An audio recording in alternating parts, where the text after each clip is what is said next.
పట్టణంలో 12వ వార్డులో జై బాపు జై భీమ్ జై సంవిధాన్ కార్యక్రమాన్ని దిగ్విజయంగా ముగించడం జరిగింది. అదేవిధంగా మా ఇన్ఛార్జి గారి ఆధ్వర్యంలో ఈ యొక్క కార్యక్రమం నిర్వహించడం జరిగింది.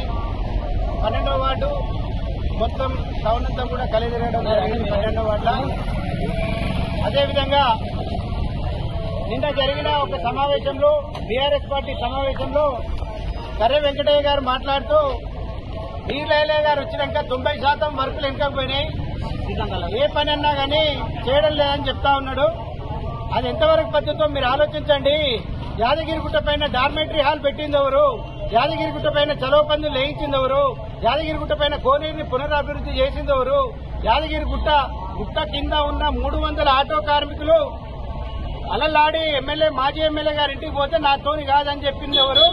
అదే 300 ఆటోలను ఇప్పుడు ప్రస్తుతం ఉన్న ఎమ్మెల్యే బీర్లయ్య గారు ఎక్కించండి. మీకు తెలియదా? అది ఎందుకు అనవసరంగా మీ కార్యక్రమాన్ని మీరు దిగ్విజయంగా చేసుకోండి. అంతేగాని ఇప్పుడున్న ప్రభుత్వ విప్పు ఆలేరు ఎమ్మెల్యే గారిని విమర్శిస్తే మాత్రం బాగుండదని మీ అందరికీ కూడా తెలియజేస్తా ఉన్నాం. ఇంకొకసారి కనుక నేను వచ్చిన తర్వాతనే యాదగిరిగుట్ట వెనుకబడిపోయింది, అదైంది ఇదైంది, 90% ఆగిపోయింది. ఇట్లాంటి చిల్లర మల్లర రాజకీయాలు బంద్ చేసుకోండి. ఇలాంటి బురద జల్లే కార్యక్రమాలను బంద్ చేసుకోండి. మీరేదైనా విమర్శ చేయాలనుకుంటే సద్విమర్శ చేయండి. ఈ పని కాలేదు, ఆ పని కాలేదని.